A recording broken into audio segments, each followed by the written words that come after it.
Hi there, Mr. Ken here.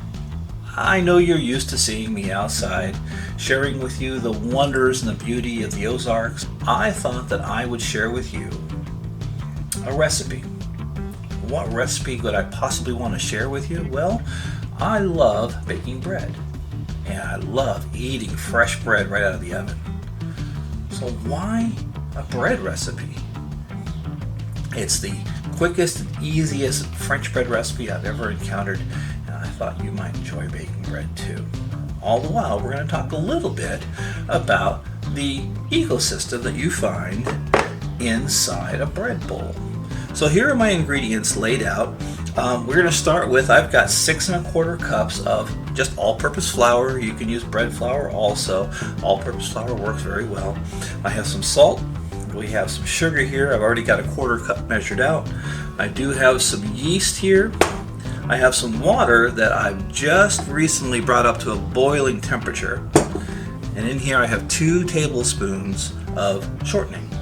So we're going to start by putting in 2 cups of boiling water, or nearly boiling water, my 2 tablespoons of shortening, 1/4 cup of sugar, and a teaspoon of salt. Now we're going to measure or give this a chance to all melt together. And that's how we get started. While the water is melting my shortening, I am going to get my yeast proofed. What do we mean by proofing yeast?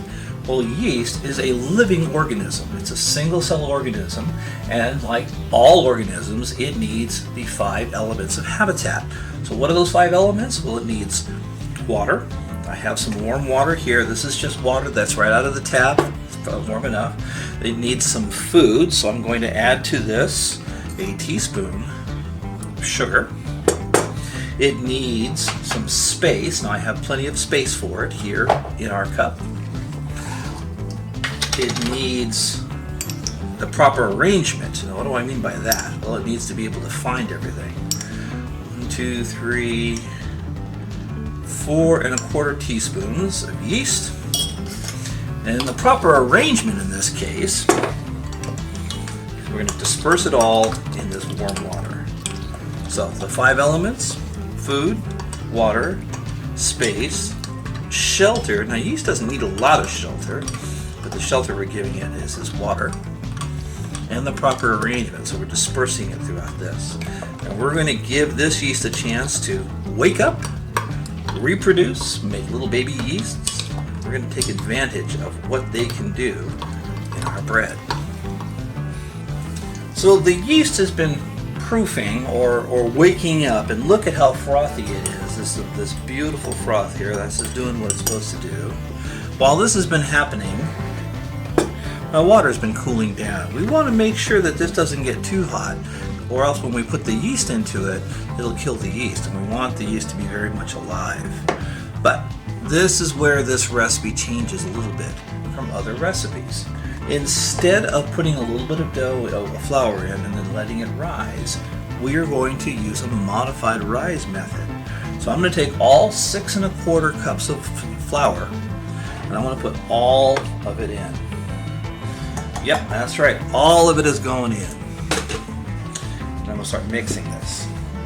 Now my water temperature was a little warm, but I know that this flour is going to help cool it down. And as I'm mixing that in, I'm going to turn the bowl. I want to get this well mixed in, just to make sure I get a little more moisture in here now that it's cooled down. So now it's just a matter of mixing this until everything is thoroughly mixed, just about to the part that you are going to love the best.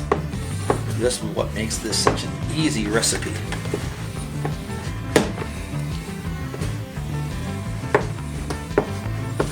Now that we have that pretty much thoroughly mixed in, we leave it. What do I mean by leave it? I mean quite literally, we leave it. So we're going to leave this alone for 10 minutes and then stir it again. I'm going to cover it with a cloth. I just want to make sure that the surface stays covered. And we're going to come back in 10 minutes I'm going to stir it again, and we're going to do that for a full hour. So come on back in 10 minutes. It's been 10 minutes, so let's see what we have here. Oh, it's starting to come together nicely as a dough. So we're going to give it another quick stir. We're going to do this every 10 minutes for a full hour. So it's really not a lot of work that we're doing, but we're going to give this dough a chance to come together. What we're doing is redistributing all of those resources inside the dough. We're creating an ecosystem here, and that ecosystem is what's allowing those yeast to live out their lives comfortably. There we go. Good stir. We cover it up again. Come back again in 10 minutes.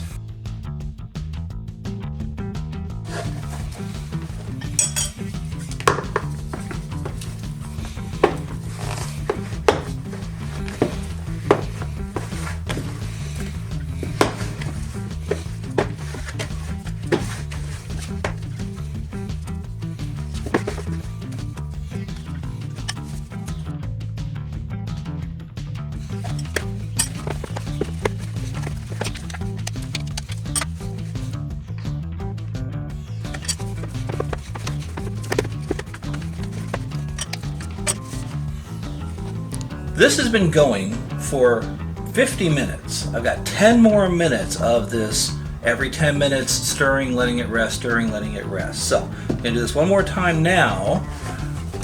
Looking really good, isn't it? Looking more and more like dough every single time I do this. This is lovely. Nice and smooth. It's got a good surface to it. Exactly the kind of look we were looking for. We're going to stir this down one more time. It's got 10 more minutes, and then the next we'll be shaping the loaves and getting those ready for panning. So now is the time that we're going to get our pans ready and have those prepared for when our 10 minutes are up. Cover this up and talk real quickly about our pans. These are our standard 5x9 loaf pans. We're going to grease these up in this last 10 minutes. We're going to line them all the inside with shortening. Make sure all the corners are all done, all the way up on the edges up here, but not on top. We don't need it on the top. And then we're going to shape the dough, and placing these pans, and give it about 20 to 30 minutes worth of time to rise. So in these next 10 minutes, this is the last 10 minutes that we're doing this with. This is the last 10 minutes that we're going to be letting the dough set and do its thing. I'm going to take that time to grease these pans. Our dough has been going through that rest, stir pattern now for an hour. Every 10 minutes we gave it a stir. It's looking gorgeous. It's still a little ragged, but that's okay. Oop, let me turn my timer off. See, 10 minutes is up. Gone. So, next step. We're going to turn this out onto a lightly floured surface and work it just a little bit with our hands, smooth it out, and form it into our 2 loaves of bread. So, I have a little flour here on my floured surface. I want to get a little in my hands.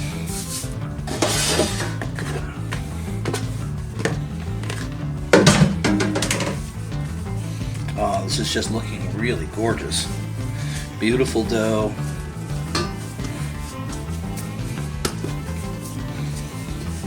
Give it just a chance to turn itself inside out, real quick and easy, and then we'll split it into 2 loaves. So I'm going to estimate about there. Looks like 2 loaves about right for you. A little more flour in my hands. Now, creating a loaf requires a little bit of technique. What I'm doing now is I'm pushing with my fingertips and stretching the surface up here. I'm kind of rotating it, and I want to get a nice clean surface going. Another way that I'm going to add to that is I'm going to pull with my fingers and push here and dimple in just a little bit. And I want to make it oblong to fit my pan. More flour.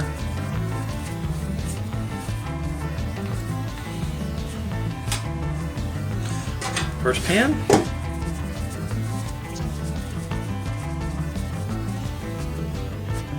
And now we're going to give them time to rise.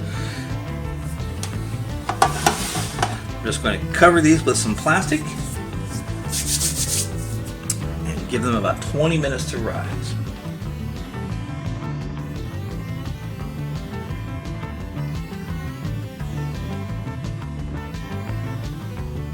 As you can see, we've got a pretty nice rise. A little ragged, but you know what? The bread's still going to taste marvelous. So I've got here one egg that I've mixed up with just a little touch of water. I like to give it a nice egg coat before I put it in the oven. 350 for 25 minutes is my normal baking time. I've got the oven preheated to over 400 right now, and I'm going to change it as soon as I put these into the oven. So these are going to get popped in the oven now, and we'll see what they look like in about 20 minutes. It's been almost 25 minutes. Let's see how our bread is looking. Oh, just lovely. Let's pull one of those loaves out.